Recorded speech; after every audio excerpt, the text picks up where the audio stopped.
ఓం శ్రీ పరమాత్మనే నమః.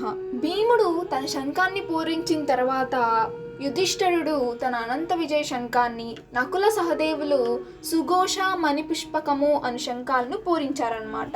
తరువాత మహాధనుర్ధారులైనటువంటి కాశీరాజు, శిఖండి, విరాటరాజు, సాత్యకి, ద్రుపద మహారాజు, ద్రౌపది యొక్క 5 పుత్రులు, అలాగే సుభద్రాపుత్రుడైన అభిమన్యుడు వాళ్ళ శంఖాల్ని వేరువేరుగా పూరించారు.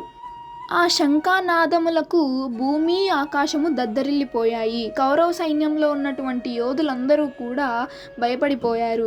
వెంటనే కపిధ్వజుడైన అర్జునుడు తన ధనస్సును పైకెత్తి శ్రీకృష్ణ పరమాత్మునితో, ఓ అచ్యుత, కౌరవ పక్షంలో ఉన్న యోధులలో నేనెవరితో యుద్ధం చేయాలో వాళ్ళందరూ కూడా నా కంటికి కనిపించే విధంగా రథాన్ని 2 సైన్యముల మధ్య ఉంచు అని చెప్పాడు.